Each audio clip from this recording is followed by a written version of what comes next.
Hello, this is Darren Pulsifer, Chief Solution Architect of Public Sector at Intel, and welcome to Embracing Digital Transformation, where we investigate effective change leveraging people, process, and technology. On today's episode, Embracing the AI Revolution with author and professor Dr. Michael Lennox. Mike, welcome to the show. Thank you so much for having me, Darren. Hey, we were connected by somebody, I can't even remember who, and when I read your bio and things like that, I said I have to have Mike come on the show because you're an author and you're releasing a book on digital transformation, which is awesome. Yeah, so just today, officially, the Strategy in the Digital Age, Mastering Digital Transformation has been released by Stanford Press. That's awesome. Now, before we talk about that and your expertise, how did you get to be where you are today? Well, let's hear your backstory. Everyone's got a backstory. Let's hear it. It depends how far back you want to go, but born and raised. Well, let's go post. Let's go. Post adolescence. How's that sound? Post adolescence. Okay. Well, I was going to say born and raised in a steel town outside of Philadelphia, but well, that counts. That's good. That's good. I'm a reformed engineer. I did my bachelor's and master's in systems engineering. That's had a lot of influence in the way I kind of look at the world. I always point out that even when I was an undergraduate, we were learning some of the very AI techniques that we talk about today, things like neural networks and machine learning. The problem was we didn't have the processing power of the data to do what we can do today with exactly. AI. Yeah. Eventually, I decided to go back and get my PhD in economics from MIT. But with a particular focus on technology, business strategy, and public policy. So really interested in that kind of intersection between those three areas, and do a lot on digital transformation and digital disruption, and also do a lot of work on environmental issues around decarbonization and clean technology as well. So what made you want to go into more of the management route was it management? Business route, yeah. Business route more than the technical route. What was it that made you, move in that direction? Yeah, I think at the end of the day, when I was looking at challenges either organizations or companies were having with technology or society more broadly, as much as there was always a technical component to it, it almost always seemed to come down to people, right? It came down to incentives, it came down to management. And so that just got me really interested in kind of the business aspect of these technologies and what are their implications? Yeah, just like at the beginning of our show, we say people, process, technology in that order. Yeah. Right. It's on purpose. You're right. I mean, people is a big thing. I actually went back to school. I have an undergraduate in computer science and several minors because I wanted to be a biomedical engineer, which wasn't a degree back in the day. So I took a bunch of crazy classes. But I later, after getting in the industry, I learned that the people aspect was something that I was in Silicon Valley in the 90s. No one knew how to manage people. Yeah. It was a disaster. So I actually went back and got my MBA and learned that no one did know how to manage people, especially smart people. Yeah. So I feel your pain there with that. It's one of the things I talk about in the book that I think if your digital transformation effort is being led exclusively by your IT team, you're probably in trouble, right? Because you need that senior management buy-in and you need that vision for how to connect the various business units with your digital transformation efforts. If you think this is just an IT thing that kind of happens off in the dungeons wherever IT does what IT does, you're probably in trouble. No, I totally agree. And I've seen that in my career because I go and help organizations do exactly what you're talking about, digital transformation. And it always comes down to a people problem. So we look at organizational change. We look at organizational structures, knowledge transfer, knowledge management. Those aren't technical things. Right, exactly. Yeah. So, all right. So you've studied all this stuff. You're teaching now at UVA. You got your book out. So let's say I'm a CIO. I hear the buzzword du jour, digital transformation. Where do I start? Yeah, and I think this is kind of the primary message of the book is I think a lot of times when people think of digital transformation, they immediately go to what I might call like digital infrastructure. Should we be using cloud computing? Should we build a Yeah, data that's lake? exactly right. Yeah. Right? How do we get our data organized? But I think the implications of digital technology more broadly are much more fundamental. And industry after industry that I study or work with companies in, what you find is it's changing the fundamental basis of competition. For one, could be changing the way you relate to your customers, the underlying value proposition that you create, creating more consistent and long lasting relationships with your customers. It's creating new business models, or at least proliferating different types of business models. So, just selling a product, now it might be software as a service. Maybe it's a platform play where there's an exchange fee that you get for using your platform. We're seeing the deconstruction of the value chain where maybe digital native companies are coming in and taking little pieces of what you used to do, and trying to disrupt those little areas like we see in the fintech sector. So it really causes, I think, companies to reflect on not only where they are today, but where are they going, and what capabilities do they bring to the evolving competitive game that they're finding themselves in. It's interesting because you didn't once mention in that any roles that the CIO plays at all. Yeah, yeah. I think the Right. CIO is critical, Yeah, absolutely critical. But again, he's critical, but it doesn't start with the CIO, is what you're saying. Because this is a chief product officer, this is the CEO, this is your sales organization. Everything's changing when you talk real, true digital transformation. That's what you're saying. that's yeah, exactly right there. And I like to believe, like as a business strategy professor, everyone needs to understand business strategy, no matter where you are in the hierarchy. And some of that is to try to maybe influence the overall strategy of the organization, but at the very least to see how your work fits into that overall strategy. And I think it's really critical that you are quite explicit about what are you trying to achieve. And I use this analogy. I'm sure I'm borrowing it from someone else, but if all your digital transformation efforts are improving the efficiency of the engines on the Titanic, you're still going to hit that iceberg, right? So where you direct that ship is really Yeah. important. And I've seen so many companies fail developing digital applications using technology that's really cool, but they're not thinking through where you're trying to go with this, and then they have wasted effort, millions spent on an application that isn't actually used. These are the problems you need to be thinking about, and be proactive about. Okay, what just popped into my mind, and you may not have this is cold, completely cold. So you ready for this? uh, Generative AI. When yes. you said, all right, because that's the buzzword du jour, and people don't know what to do with it or how to harness it. And I'm starting to see everything go kind of crazy. Like it almost feels like the .com boom Yeah. in the late 90s, right? Oh, you could do all this, you can do all this. And the scare around it, companies didn't know what to do with the internet. I don't have a web presence. I don't have. So this is a paradigm shift. It's happening. And you said new technology. So I got to think outside of my normal way of doing things, is what you're saying. Maybe embrace this. I don't know. What do you think?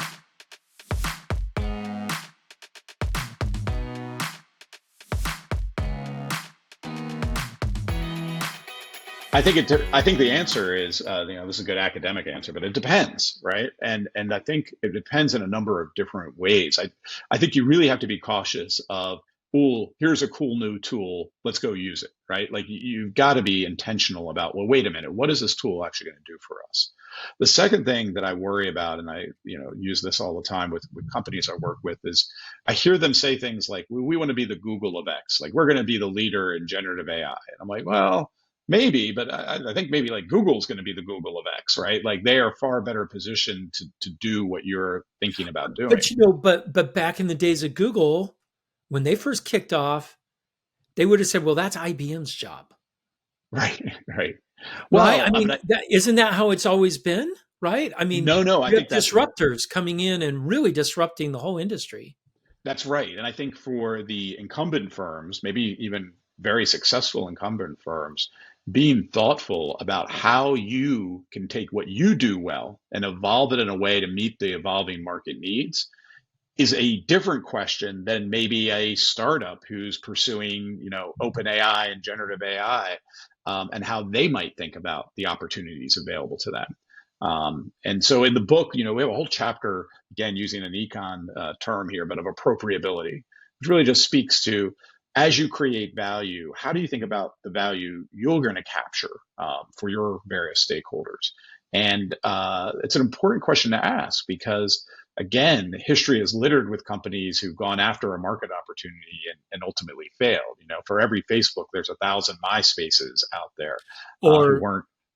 or there's Kodak. And Kodak's the example I start the book with. Such a simple story at the surface level, right? Here's a company that makes film, and then the world goes digital and they go bankrupt. But the fact of the matter is, Kodak was well aware of the possibilities of digital. They had some of the first patents on digital technology, one of the first digital cameras, and yet they still weren't able to successfully manage the transition. They still, suffered from all those behavioral and managerial challenges that a company might run into while trying to manage this type of transition.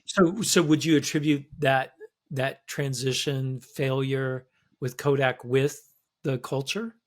It I was think it so. tied, you think it was directly in the culture? Because yeah, I remember that. I was in the middle of all that. The company I was working with actually got purchased by 3M, Mhm. Emation, and then later spun off into Kodak and then died. Yeah, yeah, and again, it's a challenge, and I think Kodak did so many things right in terms of this transformation, but at the end of the day, I think the heart of it was, the chemists were the stars at Kodak, right? They're the ones who making the new film, and they weren't seeing a future for themselves in digital, and it just held them back enough that they couldn't fully They embrace that. couldn't embrace it completely. Or alternatively, I point out Fuji has actually done very well, and Fuji, high competitor of Kodak, especially during the 1990s Yeah, oh for yeah. market share in film. They went a different direction. They actually kind of leaned into some of their core capabilities and kind of moved into other industry sectors. So they didn't try to become a digital imaging company. They actually leveraged their expertise to go into things like healthcare and other adjacencies. Interesting. So digital, are we just rebranding with digital transformation? Are we just rebranding what happened with the industrial revolution 3.0, right? Yeah, I think, one of the points I make in the book is that the patterns of, let's call it disruption or technology change, Uh-huh. those are very common in market-based economies. Like we see this all the time. And so it shouldn't be surprising some of the transitions that we see, the failures of established companies, the diffusion of new technologies. And in fact, we can leverage those to help us strategize about how we should position ourselves. Where are we in the life cycle of the technology and the industry? These are like very important questions to ask. I think to the broader point about these kind of epics that we see, I do point out, like, digital transformation isn't new. We can go back Yeah, yeah, 50 yeah. plus years and find examples of companies and industries being digitally transformed. I think there is a heightened awareness about it, and I think there's a new set of technologies coming to bear that are increasing the impact and the scope of digitization. But this has been around, again, for at least half a century. So what would you say are those technologies that are catalysts to make this happen? Because it's strange because we said at the beginning, people and process and technology, right? I mean, you have to get the people aligned first in order to get the other two to work together. But isn't technology the driver behind a lot of this? Yeah, and I talk about these exponential curves we see in three core technologies: Right. Okay. processing Well, power, so the old Moore's law. We see it in bandwidth, and we see it in storage. And the reason I like to highlight this is because if those trends continue, if we continue to see the exponential growth in those three core technologies, let's say for another decade, the world is going to be radically different than it is today in ways to be honest, are very hard to predict. I don't claim to be a technology futurist. I can't see where the world is going necessarily. But what I can see is if those continue, we're going to be in a radically different place, and you've got to be nimble and able to adjust to that. I do think what's core to a lot of this is this notion of data. We are generating and processing more data today than we have in the history of the world, obviously, and that just continues to increase. That becomes important because our data analytic tools, especially right now AI, they're becoming more powerful than they had been, 5 years ago, 10 years Yeah. ago, and that's going to continue. And I think it's why a lot of people are scared. I think it's a lot of people why people are nervous about like where is AI going, because I think it is hard to predict where we're going to be in 5 years. Just look how much we've improved over the last 6 months since the Oh, release of ChatGPT 3.5, yeah. and now No. 3 Yeah. 4.0. And so I think that's why there's this kind of palpable sense that while this has been around for a while, things feel like they're accelerating now.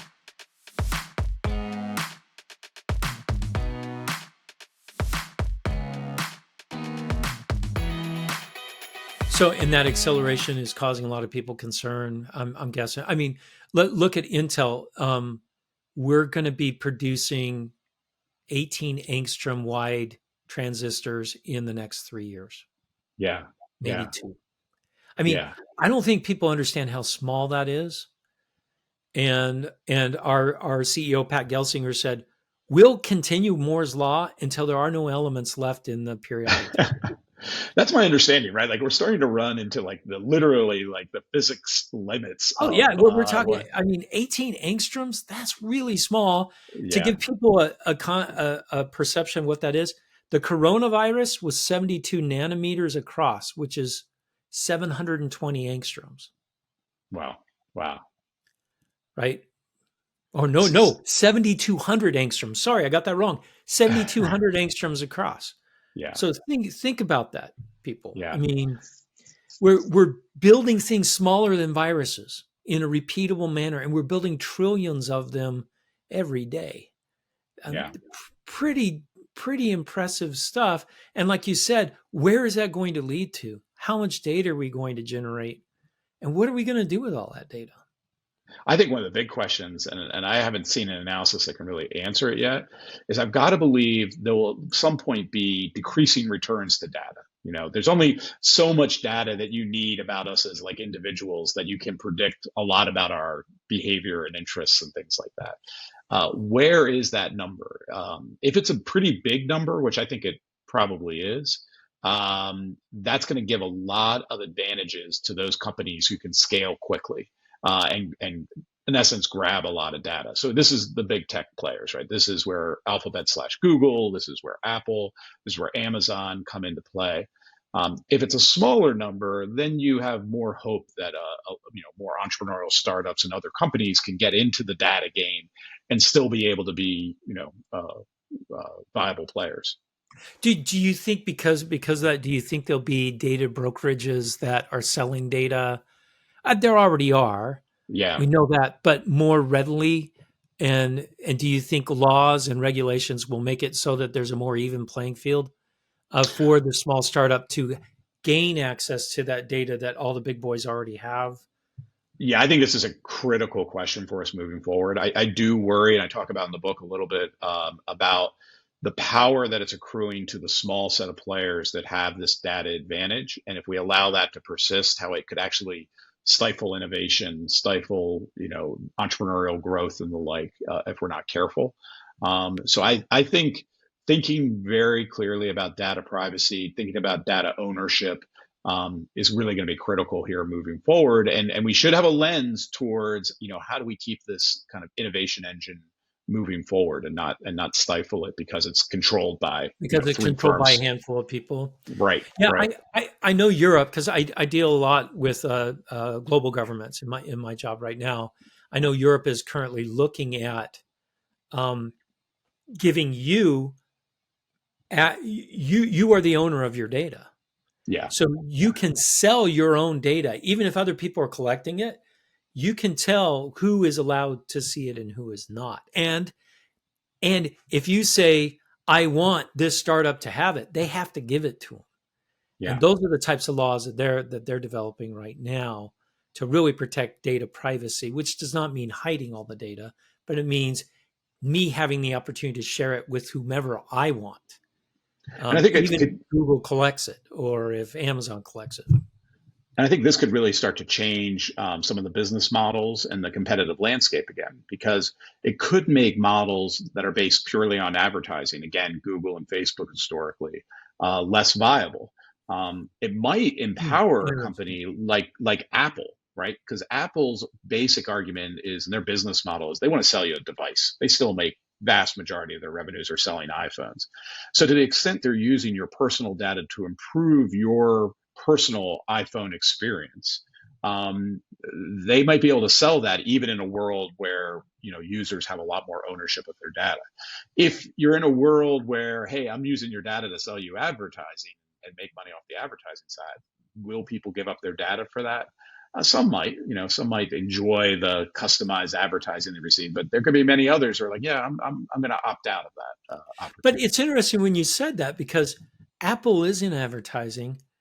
Yeah, They already are because the feedback that they're getting from their devices and about you, they're using to make products better and to offer you specific services. So it's a form of advertising or getting to know your customer better in to the point that I don't even need to really advertise because I'm producing exactly what they want. well, I would say Amazon is the one who's probably even further along on that, Yeah, right? yeah, you're Like, right. Yeah. because they're going to be able to customize their recommendations and say, hey, you really need this, and we sell that to you, and here it is. There is even the idea that they could get ahead of you, right? They're going to understand your wants and needs and know, like, hey, you're running low on deodorant, I bet. Here it is, and it just shows up in your doorstep without you doing Well, they already anything. have that. They have Yeah, that. I I yeah, I do that. I'm notorious for changing the air filters in my house. Notorious, right? I'm supposed to change yeah. them every 3 months or whatever it is. And my brand new AC unit that I just bought because I had a 30-year-old house, which means my AC was shot to smithereens. Um, they contacted Amazon. Amazon said, you should change your air filters every 3 months. Would you like this to be recurring? Click, done. That's right. I'm like, now Exactly. they show up, and when they show up, I just install them. So I'm being manipulated by Amazon. I feel like I'm an automaton by Amazon now, right? It's telling me what to do and when Yeah. to do it. So is And that this is, digital transformation? Is that where we're headed as a society? yeah, I Where mean, I have a whole chapter in the book is about kind of the societal and policy implications of digital, and my point to businesses is it's not for me to tell you where your values should be, but it is very clear that you need to be intentional in my mind. You need to be thoughtful about what are the implications of what you are doing. I think you see it out there. I think you see both Google and Microsoft in particular right now struggling with large language models and generative AI. They know that they need at some level to keep pushing the technology. They also know it can have some really negative implications potentially, and they're trying to navigate this. And again, I don't have any great recommendations other than to say be intentional, right? Like at least be explicit about understanding one, what your values are, what you feel comfortable with, and what are you doing with the technology and how are you going to pursue it. Google long has had the tagline or value statement, do no evil, right? Doesn't yeah. provide a lot of guidance, but at least it's an expression of some thought here about how you should think about a technology like this. So that brings up another thing that just popped in my head. In the dot com boom days, when you've done your research about the dot com boom, because there's plenty out there on it, companies companies that I'm old enough adopted to to, live. I've lived through it, so yeah, you lived through it too, right? So yeah. what companies succeeded compared to companies that completely dissolved underneath this? What was the big differentiator between the two? Um, Yeah. Ability to So adapt, or because I what think if there's you a adapt couple. the wrong way, right? I mean, Yeah. And look, wrong bets are made all the time, right? And Well, that yeah. happens. It's a by, I think a couple of things come to mind. Sometimes you hear, especially during the dot-com era, but you still see vessels of it today, especially in Silicon Valley, about, you don't need a strategy, right? Just move fast and break things and figure it out as you go.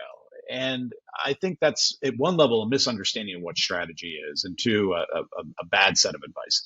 You need to have some vision of what you're trying to achieve, and how you're going to get there. What strategy isn't some plan you set that is then set in stone forever, right? It is actually something that needs to be dynamic. You need to be constantly revisiting your strategy, questioning the assumptions, looking at new data, and when necessary, pivoting. So I think the companies that are most successful, especially in these kind of disruptive times, are those who are able to build a culture of innovation. They have nimbleness built in. They understand. I talk in the book about humility. They have a humility to understand, like, they don't know exactly where the technology is going to go. So they're able to then build in a culture that understands this and wants to learn and evolve, and when necessary, pivot their strategy, to meet the evolving technology and market needs.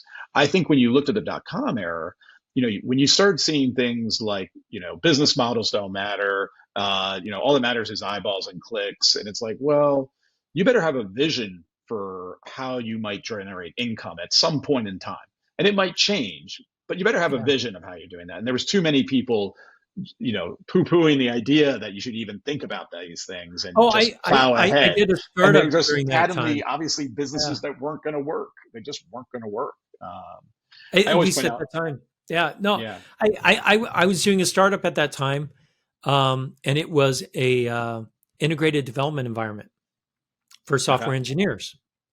And every single VC I went to, and I was right in the thick of it with the morning elevator pitch stuff, the whole thing, right? The red and green panels, the whole thing. And I got shot down continually because they said, you don't have a web presence. What's your web strategy? I'm like, yeah. it isn't a web strategy tool. I ended up selling the company, which was good, right? I did okay on that. But are we in the same boat today? What's your AI strategy?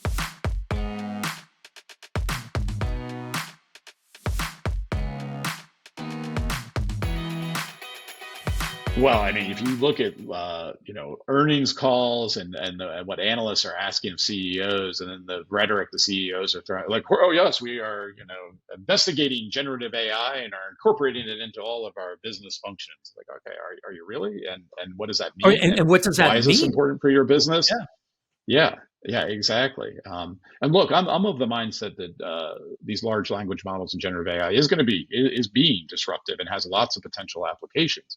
But again, that doesn't mean everybody runs out and starts, putting these things out there in the world. I think you've got to be thoughtful about who are you as an organization, what capabilities do you have, what positions are available to you, and then think through how can you leverage AI to then be useful to you as an organization. I'll take, I also serve as our chief strategy officer at the Darden School of Business, where I'm a professor, and I'm leading our digital transformation. And one of the things that we're dealing with right now, of course, is more broadly like online education.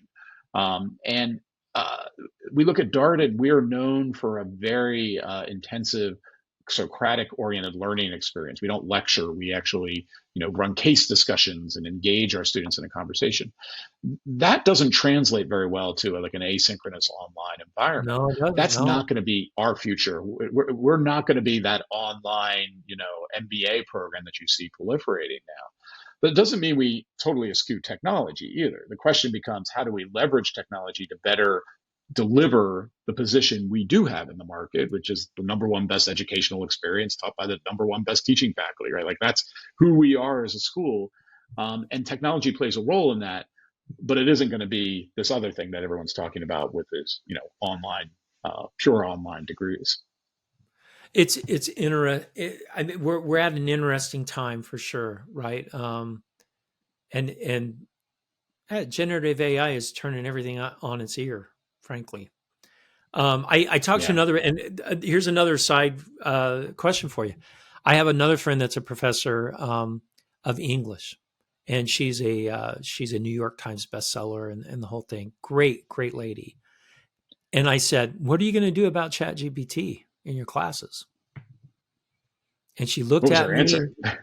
Yeah, she looked at me bright red, and I said, "You need to come on my podcast and talk about it." So she's going Yeah. to once she goes, "But I want to figure it all out first." And I says, "No, no, no, no.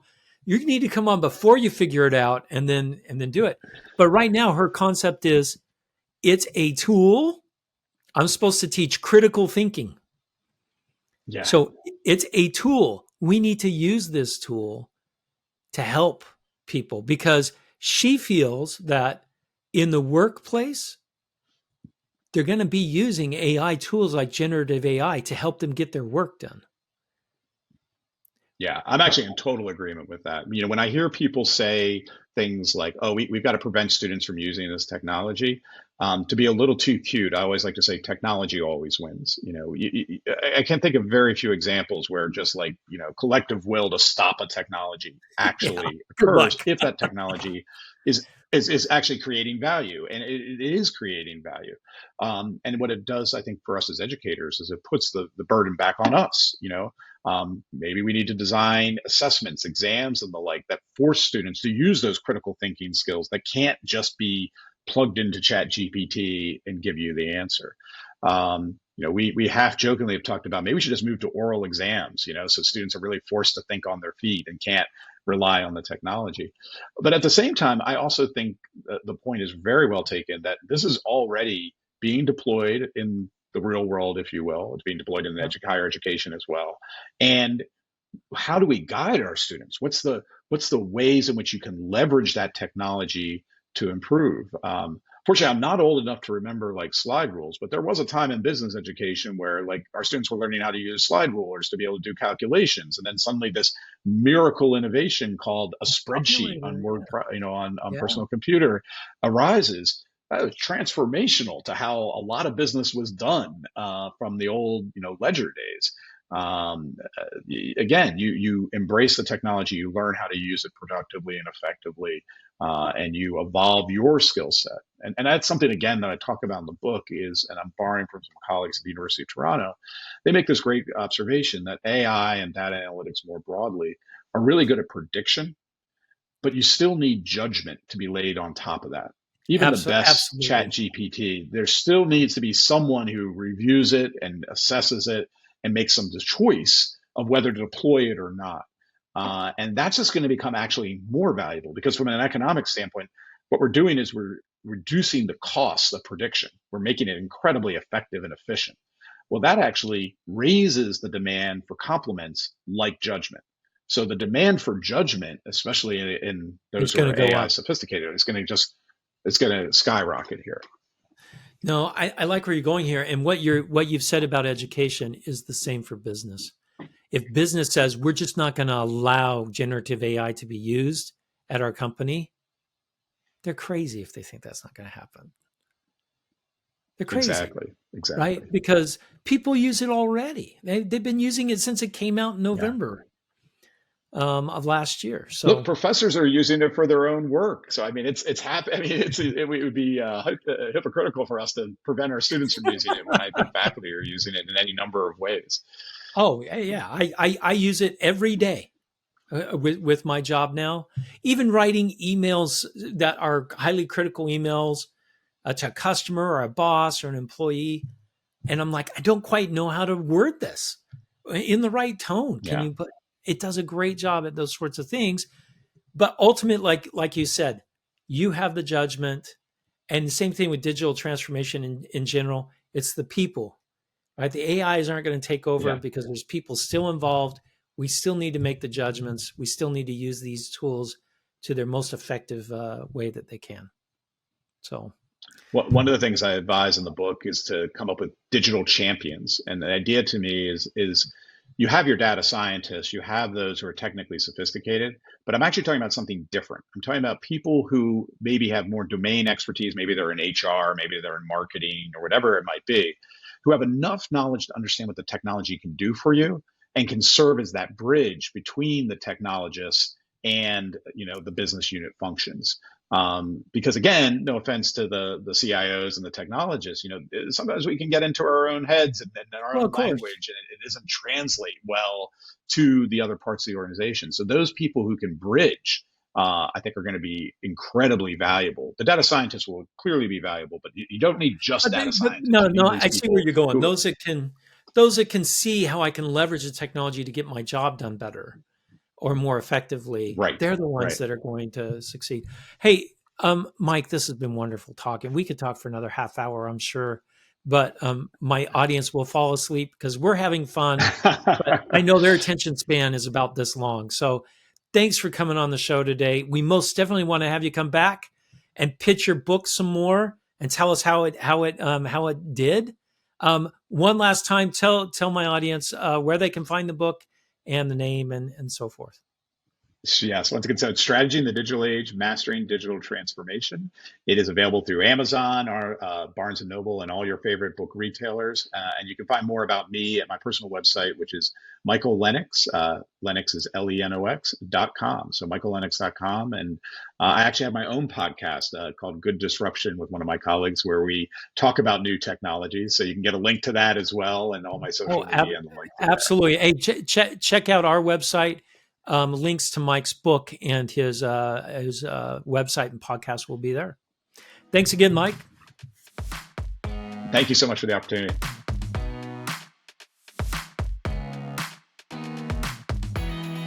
Thank you for listening to Embracing Digital Transformation today. If you enjoyed our podcast, give it 5 stars on your favorite podcasting site or YouTube channel. You can find out more information about Embracing Digital Transformation at embracingdigital.org. Until next time, go out and do something wonderful.